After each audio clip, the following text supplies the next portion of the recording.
Welcome back sa Buhok Gaming Channel. So guys, for today, bigyan natin ng overview atong bagong play to earn na My Farm. So farming game, pretty much straightforward lang. Isa-isay natin, papakita ko sa inyo yung computation nitong bagong play to earn na to. Pero siguro, bago ka pa lang dito sa YouTube channel natin at hindi ka pa nakaka-subscribe, pakita lang muna ng subscribe button yan. At pati yung notification bell para ma-update ko kayo sa mga latest videos ko. So don't worry guys, yung link ni My Farm ilalagay ko later on sa description, no? Or kung nanonood kayo sa Facebook, lalagay ko na lang sa comment section. So guys, sa My Farm, actually, hindi siya free to play. So kung gusto mo maglaro nito, kailangan mo ng mga pananim. Okay, ito yung pinaka-concept niya, no? Kailangan mo ng mga seed, kailangan mo magtanim para yon yung magiging passive income natin. Yes, pag nagtanim tayo, magkakaroon tayo ng passive income. So, unang-una, navigate lang muna natin itong mismong website niya. Click ko lang ito. Tanggalin lang natin yung sounds, no? Close ko lang ito. So, by the way, pag nag-registered kayo, pretty much straightforward lang. Kailangan nyo lang ng valid email address para makapag-registered kayo. And then, yun na yun. Okay, basta valid email address yung kailangan nyo. At kailangan nyo rin ng TRC20 wallet nyo. Okay, kasi TRC yung pinaka-transaction niya. Okay, pag bibili tayo ng USDT, pag mag-withdraw tayo. So, unang-una guys, meron tayo, by default kasi isa lang yung lot natin, no? So, ginawa ko na kasing dalawa yung sa akin kasi dalawa yung itatanim ko later on. So, una, click nyo lang muna itong offer. Okay? Dito sa store guys, makikita nyo, meron tayong iba't ibang mga pananim, no? Pataas ng pataas, depende sa mga pananim natin. Yan, pataas ng pataas hanggang sa animal, no? May mga cattle, sheep, no? Duck, and pig yung pinaka mataas natin. So, kung budget meal approach kasi yung gagawin natin, yung pinakamura na pwede nating itanim is yung tinatawag natin na cabbage. Okay, ayan ang pinakamura. Susunod si carrot. Okay, yung price nito guys, $6 yan. So mag-calculator tayo. $6 yung cabbage natin. So kung sa 50 po, 53 na lang na siguro natin. So 6 times 53. Ang pinaka-lowest end pala dito sa play to earn na to para kumita ka is 318 pesos. Okay? 318 pesos para makabili ka ng isang cabbage or isang pananim. Okay? Yan yung pinaka-murang pwede nating bilhin. Buhok Gaming, paano naman kikita yung cabbage niyan? Or cabbage na yan. Cabbage tuloy. Cabbage na yan. Okay. So, yung presyo niya, ulitin natin ha. 6 times 53 ko na lang.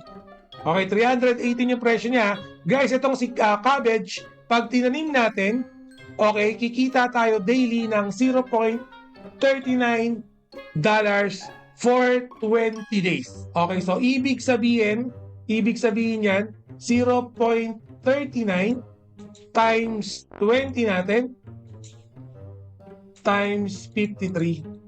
So yung 318 natin after 20 days, magiging 413 pesos. Okay, kumita na kagad tayo ng almost 100 pesos sa 20 days pa lang. Okay, malapit-lapit sa katotohanan. Again, yun yung pinakamababang entry na pwede natin gawin.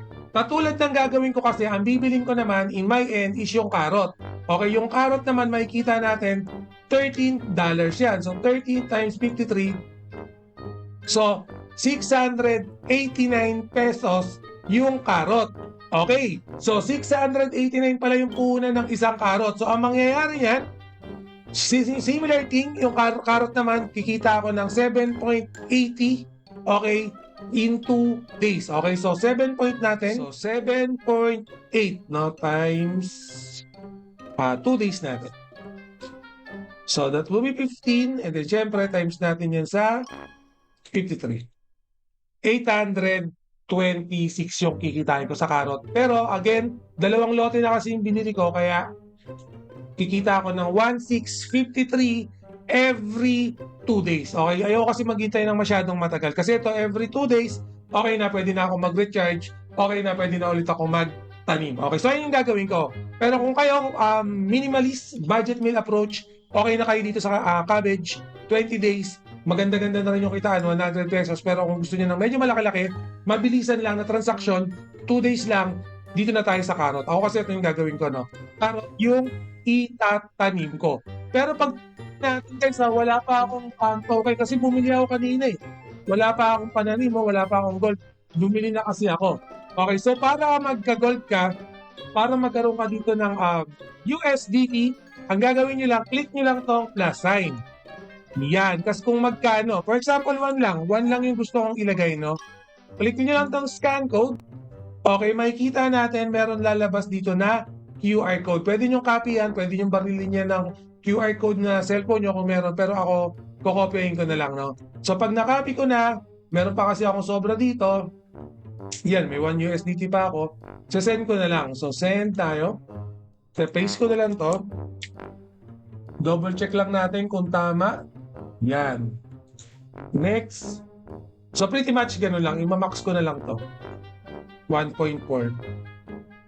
Okay. Minax ko na. Okay lang yan kahit i-max natin. Yan. So, make sure kung gagamit kayo ng apps na to, nung game na to, meron kayong TRC wallet. Ang sa akin naman ginagamit ko this is yung Trolink. Okay, pinaka-common na wallet naman tong Trolink, no? So, abangan na lang natin and then check natin, no? So, guys, ayan na, mabilis lang pala, hindi ganun katagal nung nag-deposit na ulit tayo ng 1 USDT. So, iba-iba. Kanina kasi nung nag-deposit ako, 10 minutes ngayon, 3 minutes lang, dumating na yung dineposit natin. So, yan. Okay, so again, guys, bibili tayo dito sa store, no? As mentioned, yung nabanggit ko sa inyo, ang bibilin ko later on, siguro pag nilaro ko na carrot ako dito. Pero yun nga, hindi lang naman carrot, sobrang dami na pwede natin bilhin dyan, no? May cattle pa, depende nga sa magiging budget nyo. Pero kasi ako, binilang ko, I'm thinking din kasi na bumili nitong cattle. So, that's around 300 USDT. So, kulang-kulang 15,000 pesos yan sa pera natin. Kasi nung tinignan ko, parang mas maganda siya in a long run. Okay, in a long run. Mas okay yung cattle sa akin. Pero right now, si carrot, yan yung, dyan ako magpo-focus. So, bibili ako ng 2 carrot. That's why, meron akong 2 binili na land. Okay, so, again guys, ito nga palang customer service na to. Pwede nyo click yan. Okay, para mapunta kayo dito kay My Farm, no? So, pwede kayo mag-ask about dito kay My Farm. Meron kayong pwedeng pagtanungan, personal account na magbibigay sa inyo ng guide. Pero kailangan, meron kayong account. Okay? Kailangan nyo ng Telegram account for that one. Okay? Again, yung rule naman natin dito kay My Farm, pretty much straightforward lang, napakadali lang. Pero siguro, yung pinaka-concept no, na feeling ko, magugustuhan nyo kay My Farm, ito tinatawag natin na is stealing. Guys, dito sa stealing, kailangan may mga friend kayo dito.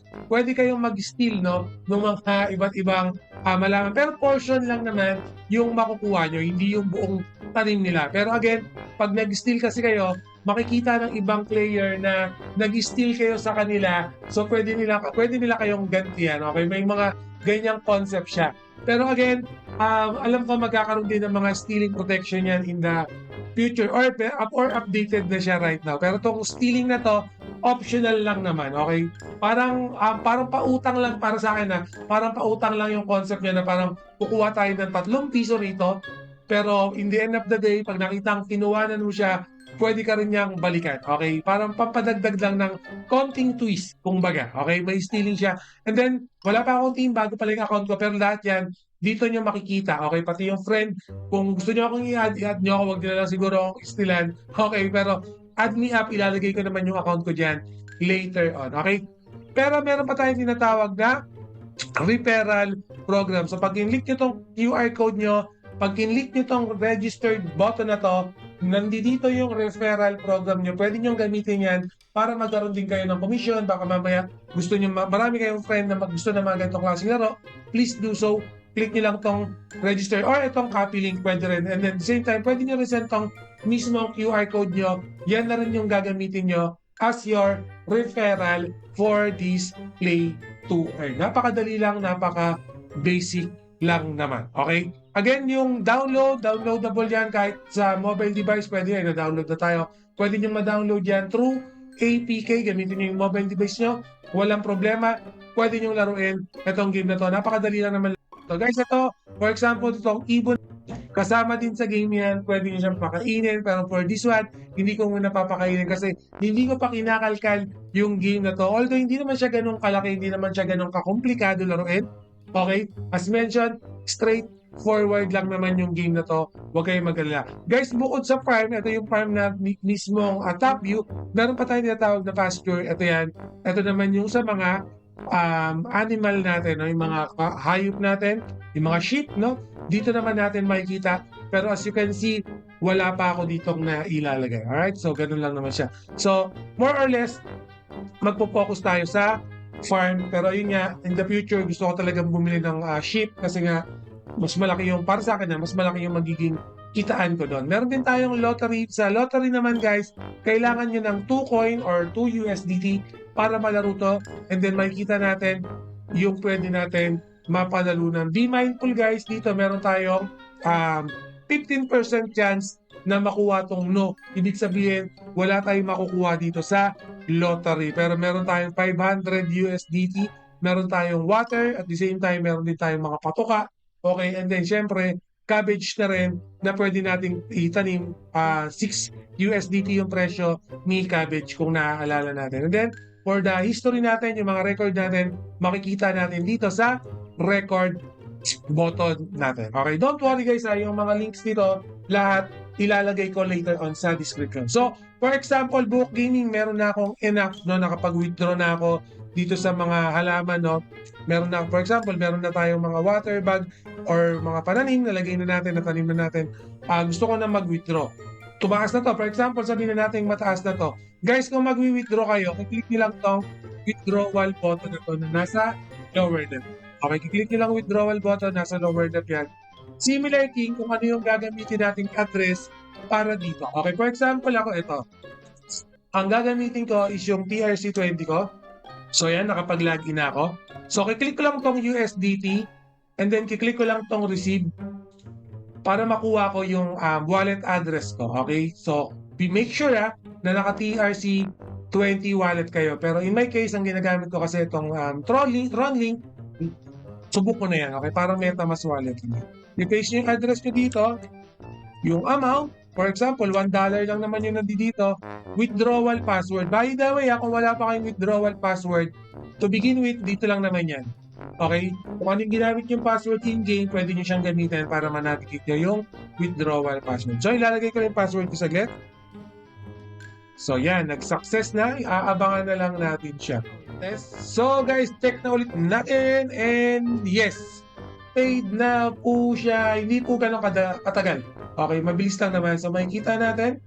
Yan, USDT yung dumating sa atin. Hindi siya USDT. Pero, similar thing lang naman. Alright? So, yan na. Na-receive ko the link. So, guys, in terms of process, in terms of procedure, as mentioned, napaka-straight forward lang ng game na to. Yung link niyan, ilalagay ko sa description. Kung gusto nyo gamitin yung referral ko, I will really appreciate that. Pero again, double check nyo pa rin. Pag-aralan nyo pa rin ako kasi for me, minimal amount lang naman yung lalagay ko. So, okay lang ako dito. Okay? So, again, always remember, Book Gaming loves you all. See you again in my next video. Salamat! Mwah!